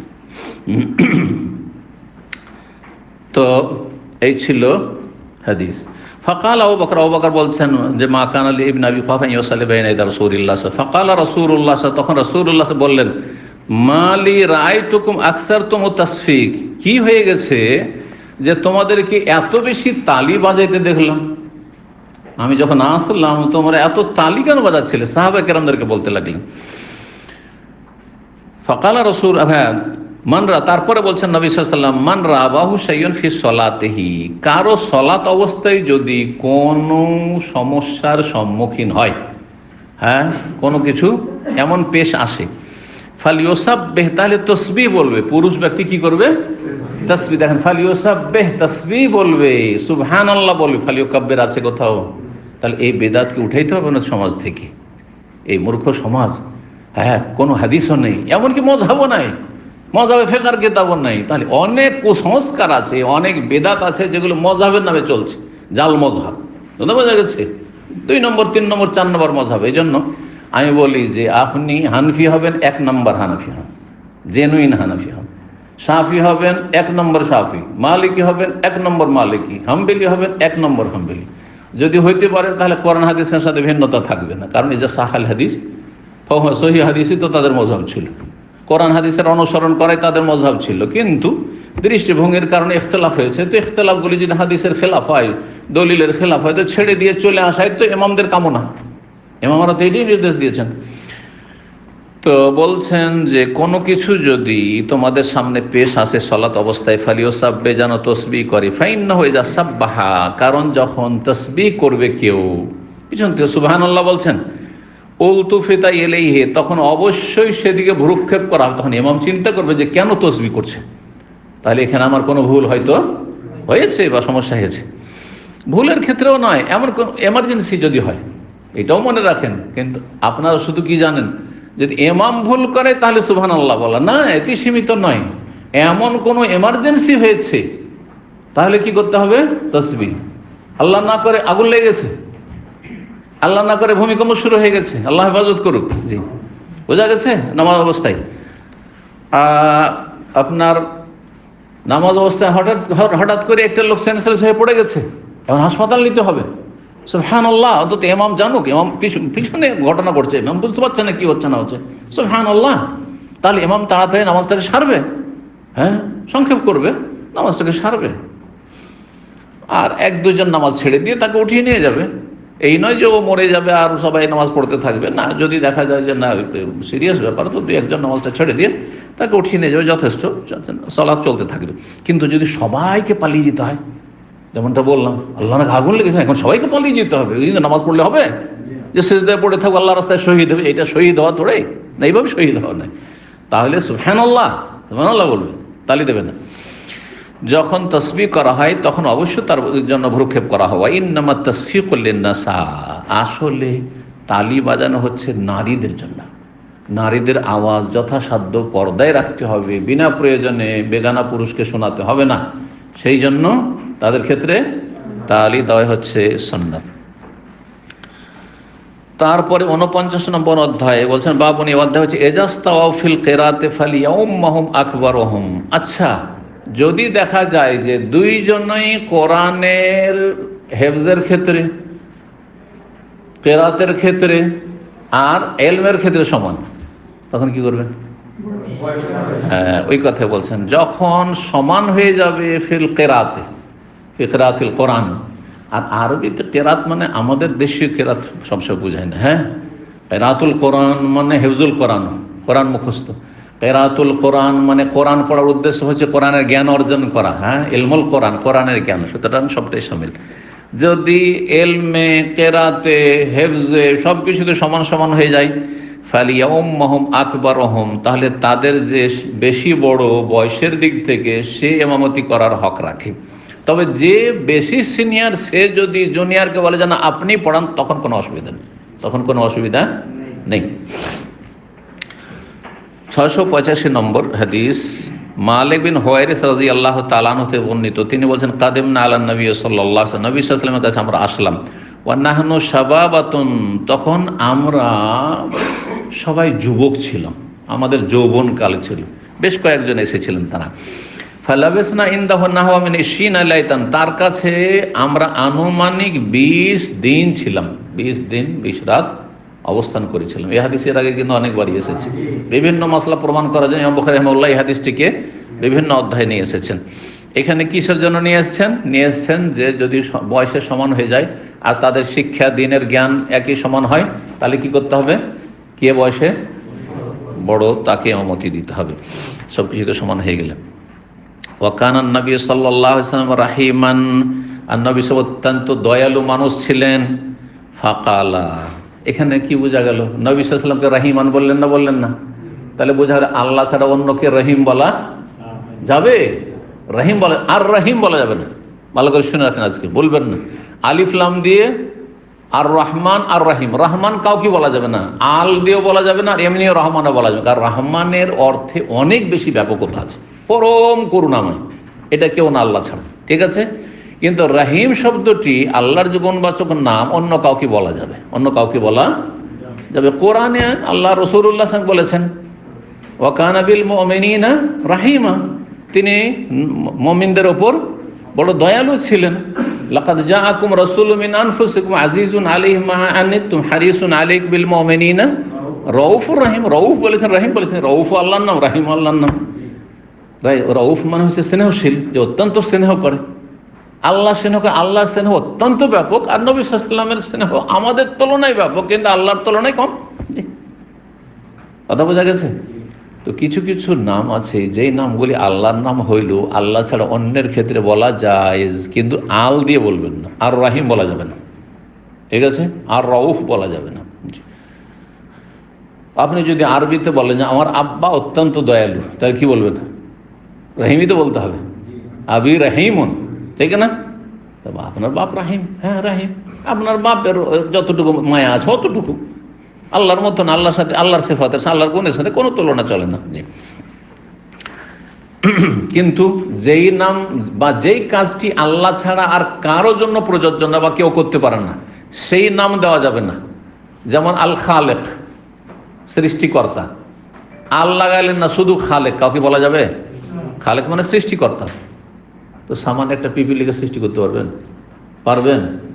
হ্যাঁ, একটা লকড়ি খাড়ি কিছু করতে পারবেন? কাঠি কিছু পারবেন না, তাহলে খালেক কাউকে বলা যাবে না। এই জন্য আমাদের দেশের মানুষেরা যে আব্দুল খালেকের নাম রাখে, আর ওই বিয়ের দিন শুধু আব্দুল খালেক উচ্চারণ হয়, আর সারা জীবন খালেক ভাই, খালেক ভাই, মিস্টার খালেক, ঠিক না? মিস্টার রহমান, আব্দুর রহমান নাম রাখলো, মিস্টার রহমান, মিস্টার রহমান, না না, যাই হারাম এগুলো, যেগুলো শিরকি, শিরকি নাম এগুলো। এবং আপনি যে বললেন এভাবে শিরকি কথা বলছেন আপনি। তো বলছেন যে 20 দিন আমরা থাকলাম, নবী অত্যন্ত দয়ালু, বুঝতে পারছেন এসব যুবক ছেলেরা এসছে, 20টা দিন হয়ে গেল, আর এরা সব বিবাহ শাদী খোঁজ খবর নিয়েও দেখেছেন যে সবাই বিবাহিত, বাড়িতে বউ রেখে এসছে, হ্যাঁ, ইসলাম কবুল করে দিন শিখতে এসছে, এরা দিন শিখতে এসছে, তো এদেরকে আর বেশি দিন রাখবো না। ফাকালা, বললেন রাসূল লাউ রাজাতুম ইলা বিলাদিকুম, তোমরা যদি তোমাদের দেশে ফিরে চলে যাও, তোমাদের এলাকায় ফিরে চলে যাও। বালাদ মানে শহর, আর বালাদ মানে দেশটাও হয়, বালাদ মানে কান্ট্রি বলছে আজকে, হ্যাঁ, ওর বহু বচন হচ্ছে বেলাদ। ফাআল্লাম তুমুহুম, গিয়ে তাদেরকে, তোমাদের বংশধর, তোমাদের এলাকাবাসী, তাদেরকে তালিম দাও, তাদেরকে শিক্ষা দাও, যেটুকু শিখলে তোমরা এই 20 দিনে সেগুলি শিখাও। মুরুহুম, তাদেরকে বলো, ফালিউসাল্লু, তারা যেন সালাত আদায় করে, সালাতা কাযা ফি হিনে কাযা, অমুক সালাত অমুক সময়, অমুক সালাত অমুক সময়, যোহর অমুক সময়, আসর অমুক সময়, মাগরিব এই সময়, ইশা এই সময়, এইবার ফজর এই সময়, সালাতের টাইম টেবিল এইসব শিখিয়ে দিলেন, আর তরিকাও শিখিয়ে দিলেন। আর শিখিয়ে দেওয়ার পরে বলছেন যে ফালিউয়াযযান লাকুম আহাদুকুম, বলছেন ওয়াইযা হাদারাতিস সালাতু, যখন সালাতের সময় উপস্থিত হয়ে যাবে, মানে টাইম হয়ে গেছে, ফালিউয়াযযান লাকুম আহাদুকুম, তোমাদের যে কোনো একজন আজান দেবে। তাহলে আজান যে কোনো এক ব্যক্তি দিলেই হয়, আপনাদের মধ্যে দেখতে হবে না যে আপনাদের মধ্যে কে জ্ঞানী গুণী, তাকে মুয়াজ্জিন বানিয়ে দেবেন না, জরুরি না। আজানের জন্য যেটা লাগবে সেটা হচ্ছে কার আওয়াজ উঁচা, শুদ্ধ আজান দিতে পারে, আর আওয়াজ কার বেশি সুন্দর আর বেশি দূরে পৌঁছাইতে পারে, সে আন্দা সাউতান। বেলাল রাদিয়াল্লাহু তাআলা আনহুকে যখন মুয়াজ্জিন নিযুক্ত করলেন নবী সাল্লাল্লাহু আলাইহি ওয়াসাল্লাম, অথচ স্বপ্ন দেখেছিলেন অন্য সাহাবী আব্দুল্লাহ বিন যায়েদ, তাকে কেন মুয়াজ্জিন করলেন না? সে তো বেশি হকদার হওয়ার কথা, কিন্তু না, তার চাইতে আওয়াজ জোরে উঁচা ছিল বেলাল রাদিয়াল্লাহু তাআলা, এই কথাই বলা হয়েছে। তাহলে যে কোনো একজন আজান দিলেই চলবে। ওয়ালিয়াউম্মাকুম আকবারকুম, আর তোমাদের ইমামতি যেন করে তোমাদের মধ্যে যে সবচেয়ে বড়, কারণ এই যে কয়েকজন এসে তাদের শিক্ষা দীক্ষা সবার কিন্তু সমান, সবাই 20 দিন থেকেছে, আর সবাই একসাথে নবী সাল্লাল্লাহু আলাইহি ওয়াসাল্লামের দ্বীনি আলোচনাগুলিতে, দর্শগুলিতে, 5 ওয়াক্ত নামাজে যা কিছু বলেছেন নবী সাল্লাল্লাহু আলাইহি ওয়াসাল্লাম, যা শিখেছে সব শিখেছে, সমান সমান শিক্ষা। তাহলে ঠিক আছে, সমান সমান শিক্ষা। এই জন্য বলে তোমাদের মধ্যে যে বড় সে কি করবে? ইমামতি করবে। আর একটি কথা বলেছে, এটা এখানে নেই, সেটা হচ্ছে সাল্লু কামা রাআইতুমুনি ওয়াসাল্লি, আমাকে যেমন সালাত আদায় করতে দেখলে আমার তরিকায় তোমরা সালাত আদায় করবে, নামাজ পড়বে, সেটা পুরুষ হোক অথবা নারী হোক। এই কথা বলেননি যে নবী সাল্লাল্লাহু আলাইহি ওয়াসাল্লাম এই কথা বলেছেন কি, যে দেখো তোমরা এই যে পুরুষরা আছো না, তোমরা আমার মতো নামাজ পড়বে, আর তোমরা ওইখানে গিয়ে তোমাদের বংশে যেসব মহিলারা আছে তাদেরকে বলবে যে তারা যেন একটু অন্যরকম নামাজ পড়ে। হ্যাঁ, বলেছেন? কোনো প্রমাণ আছে? সুতরাং কিছু আমল, সেগুলো কিছু জয়ীফ, কিছু সহিহ থাকতে পারে, ব্যক্তিগত ইজতিহাদ, সাহাবী তাবেঈন, ব্যক্তিগত কারো আমল দেখে বলবে যে না, এতে বেশি পর্দা আছে, সুতরাং এইভাবে সিজদা করবে, এইভাবে এই করবে, মহিলারা বুকে হাত বাঁধবে আর পুরুষরা নাভির নিচে হাত বাঁধবে। এইসব পার্থক্য কোথায় পেলেন? মন গড়া পার্থক্য, এগুলো কোনো প্রমাণ নেই। সুতরাং ভালো করে শুনে রাখেন যে নারী পুরুষের সালাতে কোনো পার্থক্য নেই পদ্ধতিগত দিক থেকে। শুধু কি পার্থক্য রয়েছে যে পুরুষরা আজান দেবে, মহিলারা আজান দেবে না। একামত পুরুষরা দেবে আর মহিলারা, কেউ বলছে যে দিলে দিতে পারে মুস্তাহাব, আর কেউ বলছে না দেবে না। কিন্তু তরিকার ক্ষেত্রে পার্থক্য না, মোটেই পার্থক্য নেই। যেমন নবী সাল্লাল্লাহু আলাইহি ওয়াসাল্লাম নামাজ ছিল, সেরকম নামাজ পুরুষরা পড়বে আর ওই রকম পড়বে মহিলারা। আর একটি অধ্যায় আমরা শেষ করে বলছেন, বাবুন, এই অধ্যায় হচ্ছে ইজা জারাল ইমাম কওমান ফাআম্মাহুম, যদি ইমাম মানে মসজিদের ইমাম হতে পারে, আর এখানে মূলত ইমাম মানে যিনি রাষ্ট্রীয় ইমাম, যদি তিনি যোগ্য ব্যক্তি হয়। আজকাল রাষ্ট্রীয় ইমামেরা দিন সম্পর্কে তেমন জ্ঞানী নয়, তাদের চাইতে অনেক বড় বড় জ্ঞানীরা রয়েছে, আলেম ওলামা, তাই না? তো এইখানে এই মশলা থেকে নেওয়া যেতে পারে, তখনকার যুগে ঠিক ছিল, কিন্তু এখনকার যুগে নেওয়া যেতে পারে এটাতে, যে যদি কোনো যোগ্য আলেম কোন এলাকায় আসে আর ওই এলাকায় মসজিদের ইমাম নিযুক্ত আছে, ধরে আছে না নাই, যে ইমাম নিযুক্ত আছে সে সাধারণ জুনিয়র একজন, ধরেন হাফেজ কারি অথবা আলেম, কিন্তু ছোট আলেম, মাদ্রাসা পড়ুয়া, আর বড় একজন আলেম এসেছেন, এই ক্ষেত্রে কে বেশি হকদার দেখি আপনাদের পরীক্ষা করে? কারণ ওকে নিযুক্ত তো করা আছে, ওকে হক কিন্তু ইমামের। তবে ইমাম যদি আলেম না হয়, শাসক ছাড়া, হ্যাঁ, দেশের প্রধান ছাড়া যদি আলেম হয়, তাহলে হকদার কে?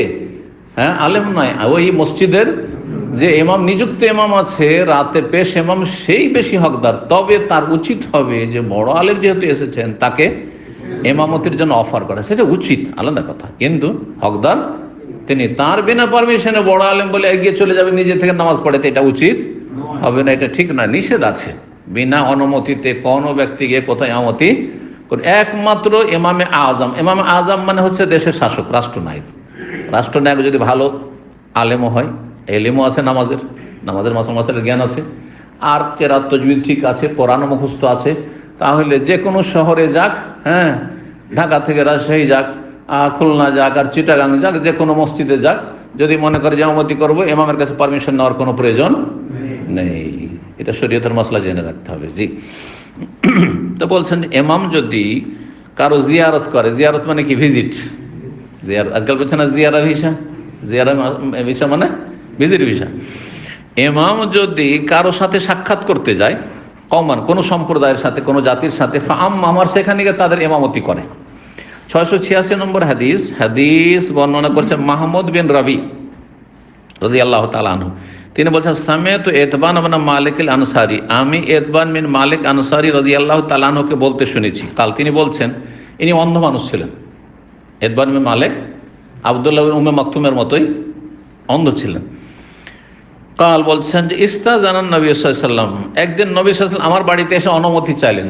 তার আগে কিন্তু ডেকে এসেছিলেন, এখানে সংক্ষেপে আছে, গিয়ে বলছে, ইয়া রাসূলুল্লাহ, আমার বাড়ি আর মসজিদের মাঝে একটু নিচা জায়গা আছে, আর যখন তখন পানি জমে যায়, আর আমি তো অন্ধ মানুষ, রাস্তাঘাট দেখি না, আর আমাকে কেউ টেনে নিয়ে আসারও নাই, সহযোগিতা করার নেই। তো আমার বাড়িতে একদিন আসেন, এসে একটা জায়গাতে আপনি একটু নামাজ পড়ে দিবেন, আপনার বরকত হাসিল করতে চাই, উদ্বোধন করে দিবেন, ওই জায়গাটাকে আমি মুসাল্লা বানিয়ে ওইখানে আমি 5 ওয়াক্ত নামাজ পড়ি, যখন আসতে পারলাম, আর যদি না আসতে পারলাম তো ওইখানে আমি নামাজ বাড়িতে পড়লাম। তো নবী সাল্লাল্লাহু আলাইহি ওয়াসাল্লামকে দিয়ে উদ্বোধন করা, এখান থেকে বলা যেতে পারে যে আজকাল যে উদ্বোধন সিস্টেম আছে জায়েজ, এটি বেদাত নয়। যদি মনে করা হয় যে ভালো কোনো আলেম দিয়ে মসজিদ উদ্বোধন করে নেব, কোনো অসুবিধা নেই, জায়েজ আছে। এইরকমই বাড়িতে যখন এসেছেন, তো আমাদের এখানে একটু নামাজ পড়ে দেন, কিন্তু নবী সাল্লাল্লাহু আলাইহি সাল্লামের বরকত আর অন্যের কারো বরকত না, এক তুলনা করা যাবে না। এই বরকত শুধু নবী সাল্লাল্লাহু আলাইহি সাল্লামের সাথে সীমিত। তবে বলা যেতে পারে যে কাউকে দিয়ে, আমি ভালো মানুষ, দিনদার পরহেজগার মানুষ, আসেন এখানে একটু নামাজ পড়েন, সমস্যা নেই হয়তো, ইনশাআল্লাহ। তো বলছেন যে নবী সাল্লাল্লাহু আলাইহি সাল্লাম ওয়াদা করেছেন যে ঠিক আছে আসবো। ওই যে অনুরোধ করেছিল সাহাবী যে আমার বাড়ি একদিন এসে একটু এখানে নামাজটা পড়ে দেবেন, আমার বাড়িতে মুসাল্লা বানাবো, সেটাই। তো নবী সাল্লাল্লাহু আলাইহি ওয়াসাল্লাম গিয়ে অনুমতি চাইলেন। নবী সাল্লাল্লাহু আলাইহি ওয়াসাল্লাম গিয়ে পরের বাড়িতে কি করতেন? অনুমতি চাইতেন। ফাআযানতু লাহু, আমি তাকে অনুমতি দিলাম।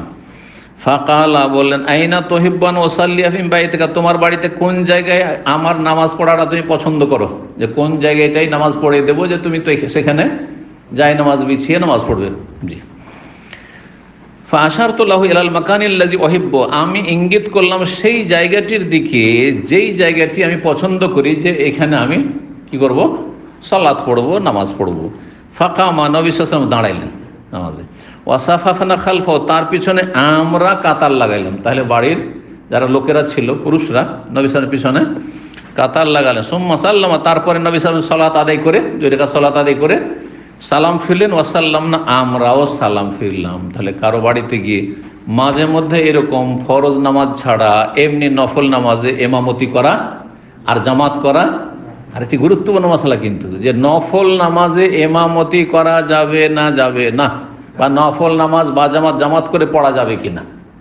যাবে এক কথা বললে হবে না, সব সময় যাবে না, মাঝে মধ্যে কখনো করলে যাবে, মাঝে মধ্যে কখনো করলে যাবে।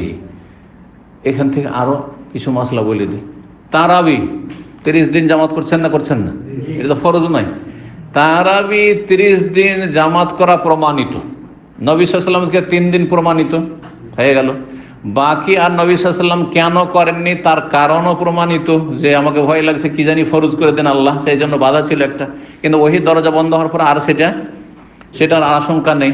আর সেটার বাস্তবায়ন করে দিলেন কে? ওমর রাদিয়াল্লাহু তাআলা 30 দিন তারাবি জামাত করে পড়া চালু করে দিলেন। তাহলে খলিফা রাশেদের 30 দিনের সুন্নাত, হ্যাঁ, ওমর রাদিয়াল্লাহু তাআলা যে খলিফা, আর খলিফার অনুসরণ করতে বলা হচ্ছে, 4 খলিফার অনুসরণ করতে বলে, আলিকুবে সুন্নতি সুন্নাতুল খোলাফা রাশেদিন মাহদিয়িন, নবী সাল্লাল্লাহু আলাইহি ওয়াসাল্লাম বলেছেন। আর রাসূলুল্লাহ সাল্লাল্লাহু আলাইহি ওয়াসাল্লাম থেকেও প্রমাণিত হয়ে গেল। তাহলে তারাবির জামাত চলবে। এখন প্রশ্ন, রমজানের তারাবি গেল, বাকি আপনি তাহাজ্জুদ গুজার মানুষ, হ্যাঁ, যদি মনে করেন যে আমার স্ত্রীও তাহাজ্জুদ পড়ে, আমার ছেলে মেয়েরাও তাহাজ্জুদ পড়ে, সবাইকে নিয়ে জামাত করব ডেলি, তাহলে বলবে এটি সুন্নাত নাই, এটি সুন্নাত। মাঝে মধ্যে যদি করেন যে চল আজকে তাহাজ্জুদটা আমার স্ত্রীকে পেছনে করে আমি জামাতে পাশে নিয়ে নয়। আবার কিছু লোকেরা আছে আবেগী নামাজ, নতুন বিয়ে করেছে, পাশে নিয়ে নামাজ পড়বে ওকে, হ্যাঁ, তা না, পাশে নিয়ে স্ত্রীকেও নামাজ পড়া যাবে না। যেমন মা বোনকেও পিছনে রেখে নামাজ পড়াইতে, তেমনই স্ত্রীকেও পিছনের কাতারে রেখে নামাজ পড়াইতে হবে, পাশে নিয়ে নামাজ পড়া জায়েজ নয়। তো নবী সাল্লাল্লাহু আলাইহি ওয়াসাল্লাম মাঝে মধ্যে এই নফলে জামাত করেছেন। আপনিও যদি মাঝে মধ্যে নফলে জামাত করে নেন তাহলে জায়েজ। আর যেই নামাজগুলিতে বড় ধরনের গ্যাদারিং রয়েছে সেগুলিতে জামাত রয়েছে, যেমন ঈদের জামাত, ঈদুল ফিতর, ঈদুল আজহা, জুমার জামাত, হ্যাঁ, সলাতুল কুসুফ, সূর্যগ্রহণ, চন্দ্রগ্রহণের নামাজ, হ্যাঁ, এইরকমই ইস্তিসকা, বৃষ্টি চাওয়ার নামাজ, কারণ এগুলো বড় ধরনের জমিয়ত, সেই জন্য এগুলোতে জামাত রয়েছে। আর এমনি সুন্নত নফলে কন্টিনিউ জামাত করা চলবে না, বেদাত হয়ে যাবে। এখানে আজকের আলোচনা শেষ করছি। আল্লাহ রাব্বুল আলামিন যেন আমাদের নেক আমল কবুল করেন, গুনাহ খাতা মাফ করেন, ইলমে আমলে দিন দুনিয়াতে আল্লাহ আমাদের সকলের বরকত দান করেন। ওয়া সাল্লাল্লাহু সাল্লাম আলা নবিয়িনা মুহাম্মদ ওয়া আলা আলিহি ওয়া সাহবিহি আজমাইন।